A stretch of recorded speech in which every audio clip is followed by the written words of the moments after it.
Hi, welcome back to my channel. My name is Rebecca, and this channel is about all things having to do with yoga. And in today's video, I want to talk about where yoga came from, how long it's been around, why there is maybe a few different takes on some of the sacred texts of yoga, and I want to talk about what the one unifying theme is in no matter what anybody says about yoga. I had originally recorded this video to be part of one of my online training courses, but I decided to cut it out just to streamline things, and so now I'm going to share it with you today here on YouTube. Enjoy. All right, welcome. Welcome to the video on the history of yoga. All right, I think this topic is fascinating, and just because the history of yoga is interesting, and not really everyone can agree on it. So it's kind of one of those things that you might see different numbers thrown around, different dates, different origins, things like that. So let's see what we've got here. All right, so exactly how old is it? All right, the origins of yoga are blurry. All right, people really can't agree on where or when it started to exist. Some texts say it's as early as 3,500 years ago. The Vedas. All right, let's talk about the Vedas. They're a collection of religious texts that are written in Sanskrit starting around 1500 BC. And the Vedas are different than other religious texts because they are what the Hindus refer to as Sruti, what translates to what is heard. So the Vedas, they're not of human origin. Well, they are of human origin because they were written down, but they were heard by rishis. Rishis are spiritual sages in India, and so these rishis would go into a deep meditative state, and this information was given to them. They heard it. And so it was either, sometimes in modern days, spiritualists might call these like downloads. That's like on the lighter version. That's like a common thing that people get, these aha moments, they get these downloads. And then we have people that are channelers, and they can tap into an energy that's not of this realm, okay? Something that's a little bit beyond this dimension. And so that's essentially what the rishis were doing. They would go into a meditative state, and they channeled this information, and they wrote it down and put it in what is known as the Vedas. So they believed this information, the rishis didn't think this information came from them. They believed that it was acquired. It was like it was gifted to them, okay? And channeling's been around for thousands of years, and it's a process by where a person's body is somewhat taken over by a spirit or something, or maybe it taps into another frequency or another wavelength of information. And that person's body does it only for purposes of communication. So it can also be thought as sort of tuning into this frequency. And it's kind of, I'm not a channeler, so I can't exactly tell you what's going on. I've seen people deliver channeled messages only on video, not in person. And there's definitely been times where I feel like I'm channeling something because I get all this, these sort of things that come out, and I'm like, well, where did that come from? And, I'm definitely tapping into something that's a different level of consciousness than my own Rebecca. But kind of bring it back just a little bit.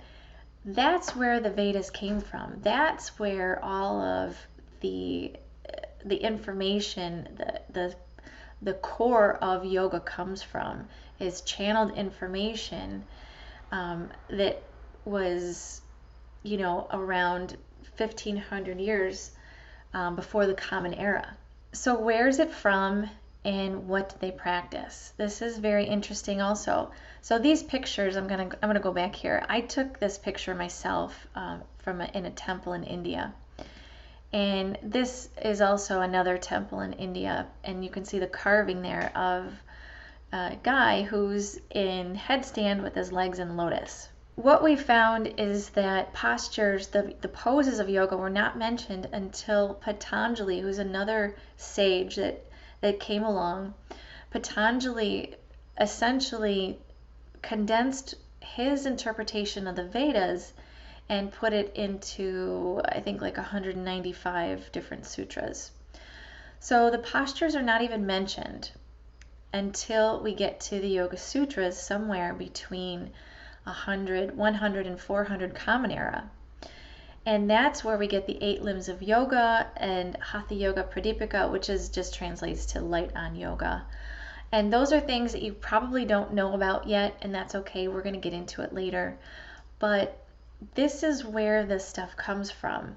Okay, it's very old, but it was also interpreted by Patanjali and given to us in sort of, I call it like the Cliff's Notes version of the Vedas. So the Vedas are the roots of the ancient science, and some people believe that the Yoga Sutras are thought to be more of a hybrid of Buddhist and Vedic Sanskrit. Some consider these Yoga Sutras to be the most influential text in yoga. It's very much, I think it's very similar to the Bible in Christianity. And so this is why Patanjali's Yoga Sutras are so important to the foundation and the philosophy of yoga. And it definitely may have Buddhist influences. I mean, it is Sanskrit, and a lot of the Sanskrit terms in Vedic and in the Vedas and in Buddhism mean the same thing. And these Yoga Sutras are very dense, and so it makes interpretation of them vary quite a bit, much like the Bible. So Patanjali condensed the Vedas into 195 aphorisms, right? Vedas were from 1500-ish before Common Era, and the sutras come in the first 400 years of the Common Era. And he condensed it into these 195 aphorisms. Well, these aphorisms, these sutras, the 195 sutras, are very dense. And so there are many sages, scholars, whatever you want to call them, yogis, who have studied these Yoga Sutras for years and have written their own interpretations of the sutras. So this is kind of, when you pick up a book on the Yoga Sutras, think of it as like third-hand information. So it's channeled from rishis and written down into the Vedas. Okay, I guess we would have to call that first-hand info. The Vedas are then translated by Patanjali, and that would be second-hand, right? And then the Yoga Sutras then get translated into various different philosophies and books. And that's where we get the different philosophies in yoga and the different branches of yoga. That's where we get the different schools of yoga as well. And there's some schools who will agree on certain aspects of the sutras and slightly branch off in other areas of the Yoga Sutras. I think it's fascinating. It's very much like, it's similar to religion. It's similar to philosophies. It's how we operate as a species. Humans are searching for answers, and so this is how we do it. But nonetheless, I encourage you to read different, when you get to that point in your studies, I encourage you to read different interpretations of the Yoga Sutras. I think I find personally, and a lot of my students have found, that when you're reading these different interpretations of the sutras, some of them will resonate with you and some of them won't. And I can pick up a book on the Yoga Sutras and it just looks totally foreign to me, and I'm like, what is this person talking about? And then I can pick up another book on the Yoga Sutras and I'm like, oh yeah, that's the stuff. So it's very much open to interpretation. My favorite book to read on the Yoga Sutras is by B.K.S. Iyengar, Light on the Yoga Sutras of Patanjali. Because Iyengar is one who studied since he was a child, and he was a dedicated practitioner up until he died, until he passed in his mid-90s. And so when he talks about the Yoga Sutras, he doesn't fill them with any flowery information. He doesn't embellish. He doesn't go on these. He does give a few stories here and there for demonstration, but he's very frank. He's very upfront. He's just very straightforward in his discussion, and I appreciate that about him. So let's see here. And so what you'll find, so the Yoga Sutras, they are very important texts, and we'll go through some of them. We're going to definitely touch upon the key points in the Yoga Sutras. And so what we find, what Patanjali says, is that yoga means union, or some translate it as yoke or unite. And you'll find this across a lot of yoga texts, because Sanskrit is one of those languages where it doesn't translate word for word in English. And we have a lot of languages like that. English might have, like for example, in Japanese, I spent some time in Japan, and so I'm familiar with this concept. They have these words that English doesn't have a way to translate it, and so we come up with a phrase or a couple of phrases that might work to explain what this one word means. So Sanskrit's like that. You're going to find a lot of things where you find the word might mean 1, 2, 3, or a dozen different things. And so when you have a Sanskrit word that could mean 3 different things or 5 different things, and you keep doing that for every Sanskrit word in the Vedas, well, obviously you're going to have multiple interpretations of it. Okay, enough about that. So what is the union that they're talking about? And this is the unifying theme, and you'll find this across any philosophy of yoga. All schools of yoga will say that there's one unifying theme, and that yoga means to unite. It's union or yoke. And this is union of not just mind, body, spirit. It's that, but it's also, we find on the practical and the physical side, that the right and left hemispheres of the brain start to become in sync with each other when the practitioner gets really in the flow state of yoga or deep meditation. And actually this right and left hemisphere union, when the practitioner does this multiple times, practices on a daily basis, the brain starts to operate together, right and left hemispheres together. Typically we have the logical side that functions and takes care of that aspect, and then when we need more creative stuff or imagery or artistic things, the other side kicks in. And what happens when the practitioner practices the physical postures or anything really connected to the breath or meditation even, both hemispheres start to unite, and the section of the brain called the corpus callosum that connects both hemispheres of the brain starts to thicken. The fibers actually change because the practitioner is using it more often. It's like a muscle. The muscle of the brain that unites both hemispheres of the brain actually gets stronger. When this happens, the person who this happens to finds a place of where their emotions are no longer going up and down on the roller coaster. They find this sense of equanimity and a sense of peace because of this. So it's scientifically and physically apparent in the brain. Okay, then when this happens, we have the heart-brain coherence that also happens. And the heart-brain coherence is also another unifying theme that we find in yoga. So the heart is more than just the, mechanism that pumps blood and nourishment through the body.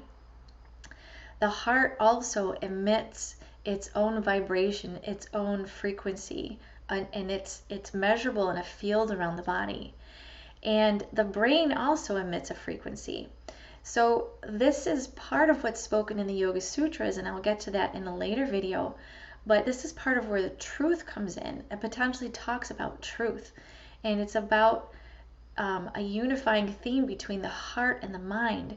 And often, as humans, a lot of people live in this space where they're actually feeling one thing, but they say another thing.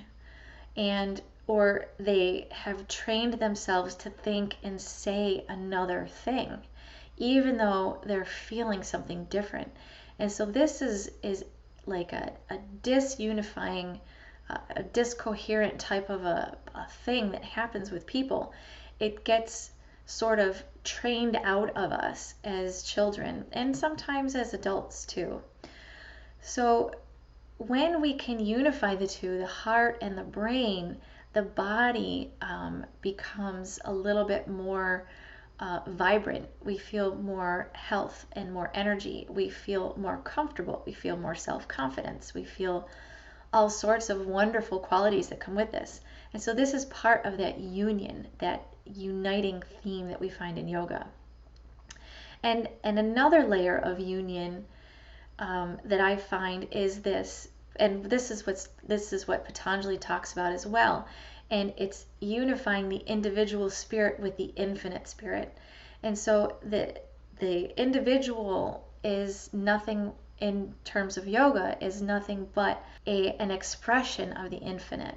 So we are part of what the infinite is, and we are a unique expression of it. And when we get into a state of yoga, when we integrate mind, body, spirit, right, left hemispheres of the brain, heart and brain coherence, then the individual becomes unified in themselves, and then they come to a place where they can integrate with the infinite. And so that's what the goal of yoga is. And when that happens, then the spirit is free. The spirit feels more creative, and that's where joy comes from. Okay, and not everybody can find this. Okay, it's difficult to navigate the waters. Being a human depends on what culture you live in. It depends on what kind of a family you grew up in. It depends on what kind of education you received. So, and there's more, I'm sure, that have a factor in that. So, with all of those things happening, then we try to bring in yoga. Okay, we try to unite all of these things so that we can become one with ourselves, find that truth in our own spirit and mind, and become one and find that connection with the infinite. All right, well, I'm going to stop with that one. I hope you enjoyed it, and I will see you on the next video.